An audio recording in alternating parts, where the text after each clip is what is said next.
పంటి నొప్పి వస్తే అసలు తట్టుకోలేం. అయితే ఎప్పుడైనా విపరీతమైన పంటి నొప్పితో డెంటిస్ట్ దగ్గరికి వెళ్ళినప్పుడు అసలు మీ పళ్ళకి ఎలాంటి సమస్య లేదని డాక్టర్ చెబితే ఆశ్చర్యపోవడం మన వంతు అవుతుంది. ఇతర నొప్పుల్ని మనం పంటి నొప్పి అనుకుని పొరబడే సందర్భాలు చాలానే ఉంటాయి. మన దవడ మెడ కండరాల్లో తలెత్తే నొప్పులు చాలా సందర్భాల్లో పంటి నొప్పిగా అనిపిస్తూ ఉంటాయి. కండరాల్లో వచ్చే నొప్పి వల్ల దంతాల్లో తీవ్రమైన నొప్పి పుడుతుంది. మరి పంటి నొప్పికి కండరాల నొప్పికి తేడాను తెలుసుకోవడం ఎలా? ఆసక్తికరమైన ఈ విషయం గురించి డాక్టర్ని అడిగి ఇప్పుడు తెలుసుకుందాం.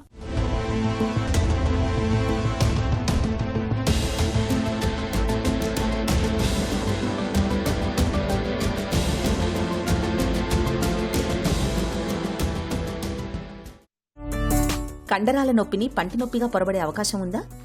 పన్ను నొప్పిగా ఉందండి అని మా దగ్గరికి వస్తుంటారు అన్నమాట.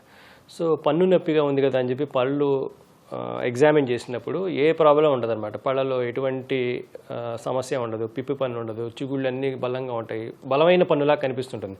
సరే మనకు కనిపించట్లేదు కదా అని ఎక్స్రే తీసి చూస్తాం. ఎక్స్రే తీస్తే ఎక్స్రేలో కూడా ఎటువంటి మార్పులు కనిపించవు అనమాట.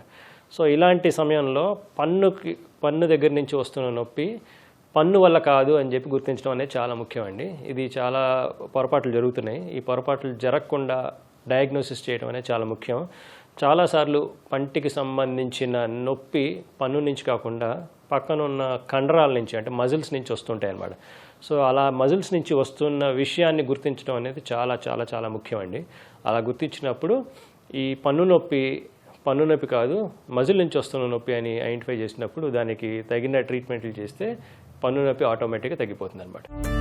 పంటి నొప్పికి కండరాల నొప్పికి మధ్య తేడాను ఎలా గుర్తించాలి? ముఖ్యంగా పన్ను నొప్పి ఇది పన్ను నొప్పి మజిల్ నొప్పి అని గుర్తించాలంటే మనం థరోగా ఎగ్జామిన్ చేయాల్సిన అవసరం ఉందన్నమాట. సో పన్ను నొప్పి అంటే పన్నుకి సంబంధించిన అన్ని టెస్టులు చేయాలి. కోల్డ్ టెస్ట్, హాట్ టెస్ట్ అంటారు, వాటిని చేస్తాము. అలాగే ఎక్స్రేలు తీస్తాము. పన్ను ఏమన్నా పాడైందా అని చెప్పి లోపల ఏమన్నా దాక్కుని ఉందా, ఏమన్నా పుచ్చు ఏమన్నా దాక్కుందా పళ్ళ మధ్యలో అనేది ఐడెంటిఫై చేయాలి. సో పంటికి సంబంధించిన అన్ని కోణాల నుంచి చూసి పన్ను హెల్దీగా ఉందని ఐడెంటిఫై చేసినప్పుడు అప్పుడు ఈ పంటి నొప్పికి కారణం పన్ను కాదు, చుట్టుపక్కల ఉన్న మజిల్స్ అని చెప్పి ఐడెంటిఫై చేయడం జరుగుతుంది. సో అది ఐడెంటిఫై చేయాలంటే పక్కన ఉన్న మజిల్స్ని కూడా మనం టెస్ట్ చేయాల్సిన అవసరం ఉంటుంది. దంత చికిత్స చేసిన తర్వాత కూడా పంటి నొప్పి తగ్గకపోతే అది కండరాల నొప్పి వల్ల కావచ్చా? మజిల్ పెయిన్ని విస్మరించి పన్ను నొప్పి అని చెప్పి చాలాసార్లు ట్రీట్మెంట్ జరుగుతుంటుందండి. సో ఇలాంటి సిచ్యువేషన్స్లో మజిల్ పెయిన్ని ఐడెంటిఫై చేసి మజిల్స్కి ట్రీట్మెంట్ ఇవ్వాల్సి వస్తుంది. మజిల్ పెయిన్కి ముఖ్య కారణం ఏంటంటే ఆ మజిల్కి రక్త ప్రసారం తగ్గిపోవడం. సో రక్త ప్రసారం ఎందుకు తగ్గిపోయిందని ఐడెంటిఫై చేయడం కూడా చాలా ముఖ్యం అన్నమాట. చాలాసార్లు చాలామందికి మన సొసైటీలో చాలామందికి ముఖ్యంగా మహిళలకి ఎనీమియా ఉంటుంది. ఎనీమియా ఉన్నప్పుడు శరీరంలో సహజంగానే రక్త ప్రసారం తక్కువ ఉండటం లేకపోతే క్వాలిటీ ఆఫ్ బ్లడ్ తగ్గిపోతుంది. కాబట్టి ఆ లక్షణాలు దవడ కండరాల మీద కూడా చూపిస్తాయి అన్నమాట. ఎప్పుడైతే దవడ కండరాలకి రక్త ప్రసారం తగ్గిందో లేకపోతే క్వాలిటీ ఆఫ్ బ్లడ్ తగ్గిందో అప్పుడు ఎనీమియా లక్షణాలు ఉంటాయి. కాబట్టి ఈ జా మజిల్ పెయిన్స్ స్టార్ట్ అవుతాయి అన్నమాట. ఈ జా మజిల్ పెయిన్స్ ఎప్పుడైతే స్టార్ట్ అయినాయో ఈ జా మజిల్ పెయిన్ అక్కడ ఉండకుండా పక్కన ఉన్న పళ్ళల్లోకి చూపిస్తూ ఉంటుందన్నమాట. సో ఇది ఐడెంటిఫై చేయడం అనేది చాలా చాలా చాలా ముఖ్యమండి. ఒక్క మజిలే కాదండి, చాలా చాలా కారణాలు కూడా ఉంటాయి, కానీ ప్రధాన కారణం మజిల్ అన్నమాట. కండరాల నొప్పిని గుర్తించకుండా రూట్ కెనాల్ చికిత్స చేయించుకుంటే ఎలాంటి ప్రమాదాలు ఉంటాయి? మజిల్ పెయిన్ని ట్రీట్ చేయకుండా పన్నుని ఎంత ట్రీట్ చేసినా అంటే రూట్ కెనాల్ ట్రీట్మెంట్ లాగా లేదా పళ్ళు తీసేయడం లాంటివి చాలాసార్లు జరుగుతుంటాయి అన్నమాట. చాలా సందర్భాల్లో అలా జరిగినప్పుడు సపోజ్ రూట్ కెనాల్ ట్రీట్మెంట్ చేసినా పన్ను నొప్పి తగ్గదు, పన్ను తీసేసినా కానీ పన్ను నొప్పి తగ్గదు. సో ఆ ఏరియా నుంచి మళ్ళీ నొప్పి వస్తూనే ఉంటుంది. సో దీనికి కారణం పన్ను కాదు మజిల్ అని ఐడెంటిఫై చేయడం అనేది చాలా ముఖ్యమండి. ముఖ్యంగా పన్నుకు సంబంధించిన ఏ ట్రీట్మెంట్ చేసినా కానీ డయాగ్నోసిస్ ప్రాపర్గా ఎస్టాబ్లిష్ చేయడం అనేది అవసరం. డయాగ్నోసిస్ ఎస్టాబ్లిష్ చేయకుండా పన్ను నొప్పికి పన్ను కారణం కానప్పుడు మజిల్ కారణం లేకపోతే వేరే కారణం బ్రెయిన్లో ఇంకా ట్యూమర్స్ ఉండటం అట్లాంటి మిగతా కారణాలు ఏమన్నా ఉన్నట్లయితే వెంటనే ఆ కారణాలని సరిచేసి సంబంధించిన మెడిసిన్స్ ఇవ్వటం లేకపోతే మెడికేషన్ ఇవ్వటం ద్వారా పన్ను నొప్పి కూడా తగ్గించేయచ్చండి. పంటి నొప్పికైనా కండరాల నొప్పికైనా నొప్పి నివారణ మాత్రలు వాడవచ్చా? వాటిని వాడడం సురక్షితమేనా? సో చాలామంది నొప్పి వచ్చినప్పుడు పెయిన్ కిల్లర్స్ తీసుకోవడం అనేది అలవాటు అండి. చాలామందికి ఉన్న అలవాటు అది.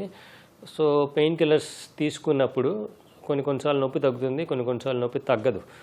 సో నొప్పి తగ్గనప్పుడు మనం అనుకోవాల్సింది ఏంటంటే ఇన్ఫ్లమేటరీ ప్రాసెస్ ఏమీ లేదు అక్కడ. పెయిన్ కిల్లర్ ఏంటంటే ఇన్ఫ్లమేషన్ ఉన్నప్పుడు పెయిన్ కిల్లర్ బాగా పనిచేస్తుంది. సో పెయిన్ కిల్లర్తో నొప్పి తగ్గట్లేదు అంటే అసలు ఇన్ఫ్లమేషన్ అనేదే లేదు అని చెప్పి గుర్తించడం అవసరం అండి. సో పెయిన్ కిల్లర్స్తో ఎప్పుడైతే నొప్పి తగ్గట్లేదో అప్పుడు మనం నెక్స్ట్ లెవెల్ ఇన్వెస్టిగేషన్స్ చేయడం అవసరం అండి. చాలాసార్లు ట్రైజెమినల్ న్యూరాలజీ అనే ఒక సమస్యతో చాలామంది బాధపడుతుంటారు. సో దానికి కారణం ఏంటంటే బ్రెయిన్లో పాన్స్ అనే ఒక రీజియన్లో మన ట్రైజెమినల్ నర్వ్ అన్నట్టు ఉంటుందండి. ఆ ట్రైజెమినల్ నర్వ్ మీద పక్కనున్న ఈ రక్తనాళాలు ఏవైతే ఇంపింజ్ చేస్తాయో అప్పుడు దాన్ని న్యూరోవాస్కులర్ కాన్ఫ్లిక్ట్ అంటారు. అలా న్యూరోవాస్కులర్ కాన్ఫ్లిక్ట్ వచ్చినప్పుడు చాలాసార్లు లక్షణాలు ముఖంలో, దవడలో, ముఖ్యంగా పళ్ళలో చూస్తుంటాం అనమాట. ముఖ్యంగా ఈ ట్రైజెమినల్ న్యూరాలజీ ఉన్న వాళ్ళకి ఎన్ని పెయిన్ కిల్లర్స్ వేసినా పన్ను నొప్పి తగ్గదు. అలాగే రూట్ కెనాల్ ట్రీట్మెంట్ చేస్తుంటారు, నొప్పి తగ్గదు. పన్ను తీసేస్తారు, అయినా నొప్పి తగ్గదు. సో ఫైనల్గా ఇది పన్ను నుంచి వచ్చే నొప్పి కాదు, బ్రెయిన్లో నుంచి వచ్చే నొప్పి అని ఐడెంటిఫై చేసినప్పుడు దానికి సంబంధించిన సర్జికల్ ట్రీట్మెంటో లేకపోతే మెడికల్ ట్రీట్మెంటో చేసినప్పుడు మాత్రమే ఈ పన్ను నొప్పి నుంచి ఉపశమనం లభిస్తుంది అనమాట. పంటి నొప్పి అనగానే వెంటనే కంగారు పడిపోకూడదు. వెంటనే రూట్ కెనాల్ వంటి చికిత్సల్ని తీసుకోకూడదు. ముందుగా అది పంటి నొప్ప, కండరాల నొప్ప అన్నది డాక్టర్ని అడిగి నిర్ధారించుకోవాలి. ఆ తర్వాతే చికిత్సలకు సిద్ధమవ్వాలి.